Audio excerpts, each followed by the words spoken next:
Hello, it's Book Quote Wednesday and the word is JOLT. Today I am reading from young adult fantasy The Comeback of the King, second of the Ted Gorse Adventures. Ted doesn't appear in this reading. He is too busy evading the clutches of the all-powerful king. The king commands a spirit called the Hunter, which itself has possessed the otherwise entirely respectable Inspector Amanda Stewart, and she is hard on Ted's trail, starting with his family.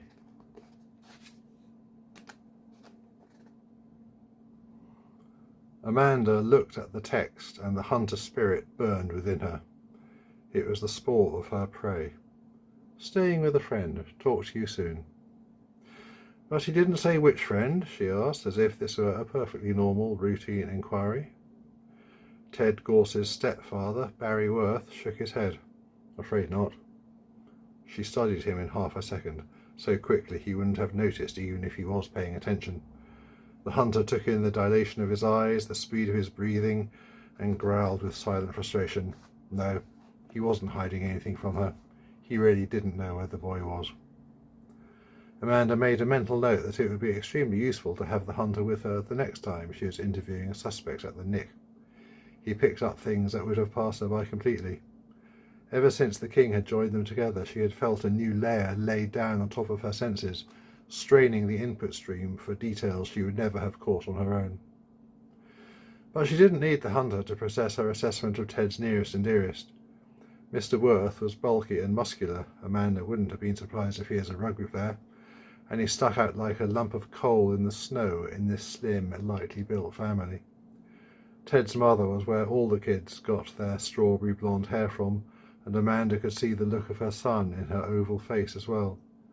Ted's wiry body must have been handed down by his father to his male children. There was an almost identical boy a couple of years younger than Ted lurking in the living room door. An even younger girl leaned over the landing banisters, balancing on her waist. Both the kids were watching her with large, round eyes. Young, unformed, not for the hunt. It was the kind of helpful hint the hunter liked to drop into her chain of thoughts. She presumed that when he had last been around, that kind of thing needed saying. Got it, thanks. Mrs. Worth's eyes were red and puffy, as though she had done a lot of crying recently, and her whole demeanour was sad and subdued. A pall of depression hung over the entire household. Amanda didn't need any special senses to pick that up. Any other family nearby? His aunt and uncle live in Blandford, but they'd have told us if he was there. Does Ted have many friends? Amanda asked. Mr. Worth shrugged. Not many that we know about. Probably more than we don't. He doesn't go out very much except to work. His best friend was killed last summer, a voice from above said darkly. The three adults all glanced up at the young girl. That's true, sweetheart, but it's not really relevant, Mr. Worth admonished. Any girlfriend? Amanda asked. There's Zoe. Mrs. Worth was quiet and subdued, speaking with great care as though the slightest jolt could set the tears off again. Amanda poised her pen over her notebook. A trail leading to the prey?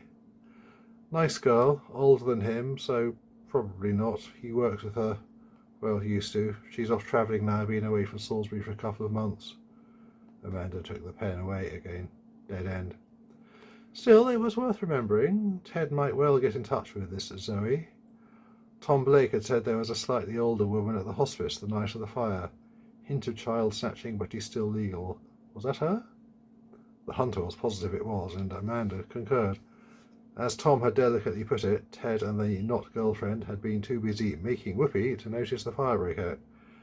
Amanda knew from personal experience that Ted had yet to make whoopee with anyone, so Tom wasn't right about everything, but there was definitely some kind of relationship there.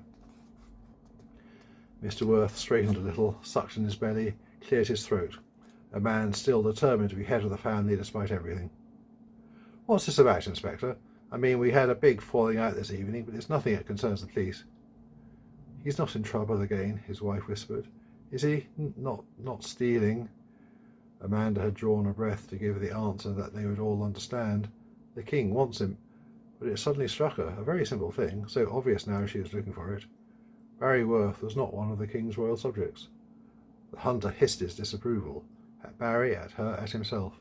They had both assumed. The rest of the family so obviously were royal subjects, so never assume, as her instructor had drilled into her so often. And so she must tread carefully. She was acting with the full authority and confidence of the king, but until the king took full control of his kingdom again, there could be obstacles. It would only take one complaint from a member of the public to hinder her going about the king's business. So she allowed herself a small lie. "I just want a few words with him, Mrs. Worth," Amanda assured the mother. "Could I possibly see his room?" It was a standard question, and they were willing to show her, but there was nothing up there to give her any clues. A large poster emblazoned with the biohazard symbol on the door, an unmade bed with a duvet kicked into a pile at one end, a guitar gathering dust in one corner. The hunter seethed with frustration. At first glance there seemed to be spoor leading off in every direction until he looked more closely. Everything was a dead end. How could this age be so sterile?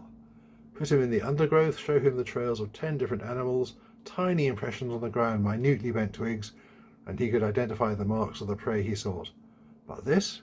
What trails did anyone leave in this new world? "They do leave trails," she told the hunter firmly. "Trails of the mind. Different skill set."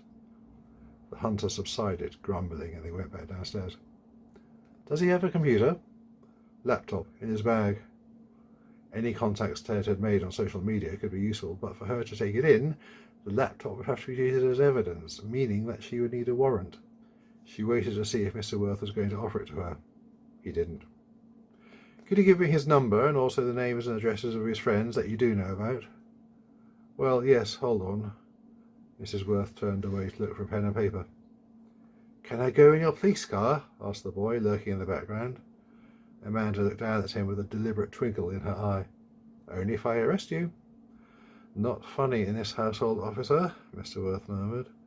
But after a moment the boy grinned shyly back at her like a much smaller child. This would be the special needs brother, of course. Something butted against her legs. A tabby cat was winding its way around her shins.